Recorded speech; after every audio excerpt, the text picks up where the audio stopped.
terlebih dahulu. Berdoa mulai.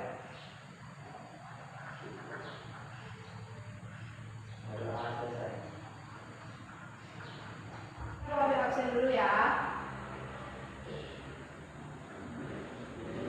Radil, Iya. Cika, Gina, semuanya sudah hadir. Bagaimana kabarnya hari ini? Baik. Sebelum kita mulai pelajaran baru, Ibu mau nanya, siapa yang masih ingat pelajaran kita kemarin? Silakan Radil. Bagus sekali. Pertanyaan selanjutnya, Ibu mau nanya, itu apa pengertian dari putus asa? Putus asa adalah emosi atau perasaan yang ditandai dengan kurangnya harapan, optimis, dan gairah.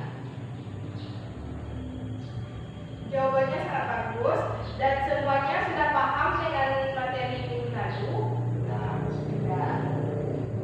Baiklah, selanjutnya kita akan masuk pelajaran tentang gadab. Yang mana yang akan kita bahas hari ini yaitu tentang makna dari gadab, istilah dan contoh dalam kehidupan sehari-hari, dalil tentang gadab, cara menghindari sifat gadab dan nilai-nilai negatif gadab. Selanjutnya, integrasi gadab dengan sosial kemasyarakatan. Baiklah, sekarang Ibu akan menjelaskan tentang pelajaran kita yaitu tentang gadab. Siapa yang tahu tentang gadab? Tidak ada yang tahu? Baik, yang pertama yaitu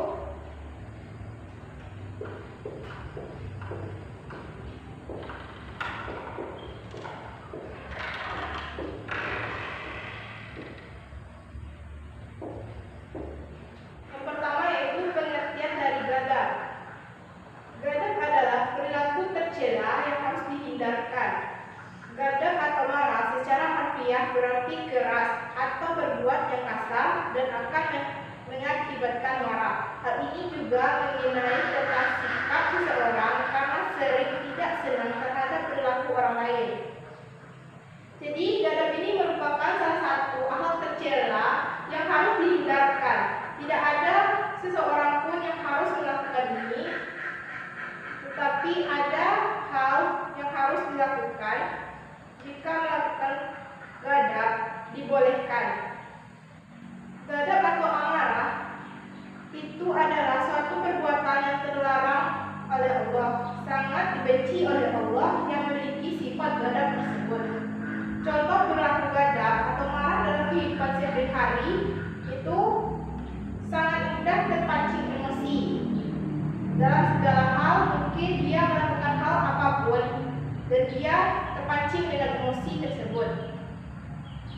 Lainnya sering melakukan perbuatan yang kasar. Dalam berkata dia kasar, dalam melakukan apapun dia terlalu kasar, dan apapun yang dia lakukan akan melakukan tindakan yang kekasaran. Selanjutnya yaitu mudah menghina dan mencaci orang lain. Mungkin manusia sekarang ini masih banyak yang melakukan hal tersebut. Banyak yang mencaci, memaki, menghina dalam apapun itu jenisnya. Selanjutnya, menganggap semua masalah dapat diselesaikan dengan baik. Dengan gadab atau amarah ini, semuanya tidak akan berjalan dengan sebaik mungkin.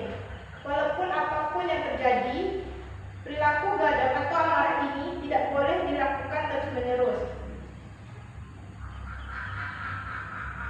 Selanjutnya yaitu sering mengatakan kata-kata kotor dan kata-kata kasar. Kata-kata kotor dan kata-kata kasar sangat sering diucapkan oleh orang, baik dari kalangan remaja, anak-anak, sampai orang tua, sering mengatakan kata-kata kotor dan kata-kata kasar yang sering terucap di mulutnya. Selanjutnya itu dalil tentang gadab, yaitu terdapat dalam surat Al-Imran ayat 134.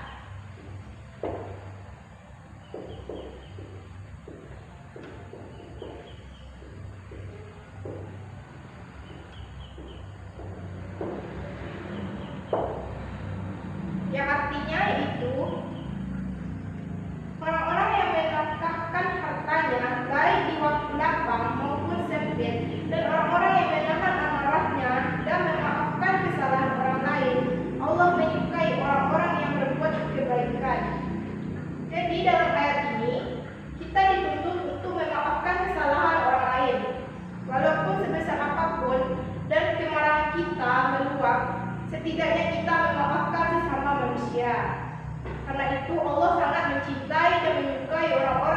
memiliki perilaku pemaaf. Dan adapun hadis yang menjelaskan tentang larangan gadab, yaitu dari Abu Hurairah anhu bahwa ada seorang laki-laki berkata kepada Nabi SAW, "Berilah aku wasiat." Beliau menjawab, "Engkau jangan marah." Orang ini mengundang permintaannya berulang-ulang. Kemudian Nabi SAW bersabda, "Engkau jangan marah." Dan adapun hadis lain itu dari Abu Hurairah anhu bahwa Rasulullah bersabda, "Bukanlah orang kuat itu orang yang kuat dalam berbuat. Orang kuat yang sebenarnya adalah orang yang mampu mengendalikan dirinya ketika marah." Jadi, orang yang kuat itu adalah orang yang mengendalikan dirinya untuk tidak melakukan amarah. Walaupun sebesar apapun dia marah, dia masih bisa mengendalikan dirinya. Selanjutnya yang poin nomor 3 yaitu cara menghindari sifat gadab dan nilai-nilai negatif gadab.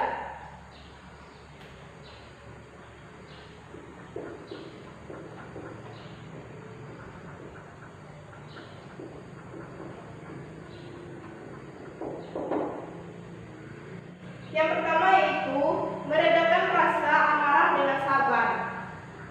Jadi kita harus sabar menghadapi segalanya. Untuk sifat gadab ini kita harus sering-sering sabar agar kita tidak melakukan amarah yang berlebihan.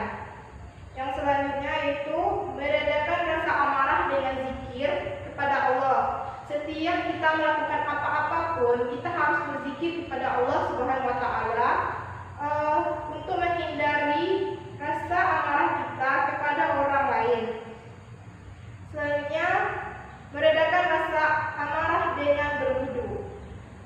Melakukan apa-apapun, kita harus melakukan wudu untuk mendinginkan hati dan mensucikan diri dalam melakukan hal-hal apapun itu. Selanjutnya, meredam rasa amarah dengan cara merubah posisi dan berdiam diri. Maksudnya yaitu Rasulullah pernah bersabda, meredakan amarah dengan berdiri. Ketika dia marah dan ingin melakukan marah, dia akan berdiri. Ketika dia berdiri, dia melakukan marah, dia harus duduk agar dia tenang dan tidak merasakan amarah kembali. Selanjutnya, memberi maaf. Semarah-marah apapun manusia, kita harus memaafkan sesama manusia.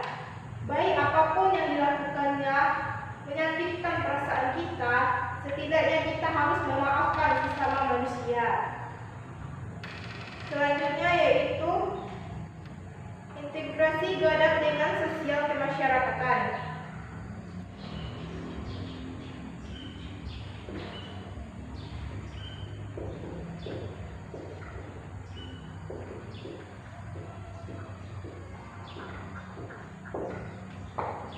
Semua manusia pernah melakukan amarah atau melakukan sifat gadab. Jadi, karena marah merupakan sifat fitrah yang dimiliki oleh manusia, bohong bila seorang tidak melakukan gadab atau melakukan amarah tersebut. Pada umumnya, manusia diciptakan sebagai makhluk yang bersosial, senantiasa berinteraksi dengan manusia lainnya. Sangat mungkin melakukan kemarahan dalam melakukan kegiatan apapun dan akan merasakan sedikit apapun itu akan melakukan marah kepada orang walaupun itu karena tidak melakukan apapun kesalahan. Gadab atau kemarahan ini akan menimbulkan kebencian kepada seseorang yang kadang merasakan iri, merasakan sangat dengki kepada orang tersebut. Meski demikian, marah ini dibolehkan, tapi marah ketika ia merasakan agama Islam ini dicemoohkan oleh orang lain atau agamanya ini dimurtadkan oleh orang lain. Dia boleh marah dengan keagamaannya, bukan karena dia tersindir, bukan karena dia merasa tersaingi, bukan karena dia merasa lebih dari orang lain.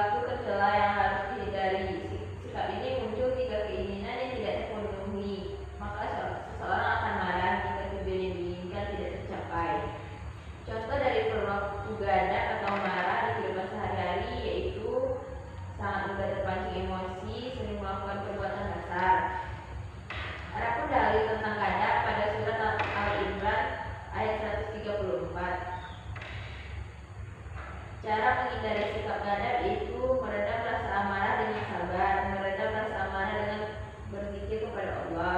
Dan gadap dengan sosial kemasyarakatan. Semua manusia pasti pernah melakukan gadap atau marah, karena marah merupakan sikap fitrah yang dimiliki oleh manusia. Baik, terima kasih atas kesimpulannya. Gua akan menjelaskan kembali, yaitu perilaku gadap ini merupakan suatu hal yang tercela dan harus ditinggalkan. Dan anak-anak ibu harus menghindari sifat tercela gadap ini. Tidak boleh melakukannya walaupun itu semarah-marah apapun kita. Kita harus sabar menghadapi segalanya dan harus melakukannya dengan lapang dada dan dingin kepala. Karena sifat gadap ini sangat dibenci oleh Allah. Setidaknya kita tidak melakukannya walaupun kita pernah melakukan dengan tidak sengaja.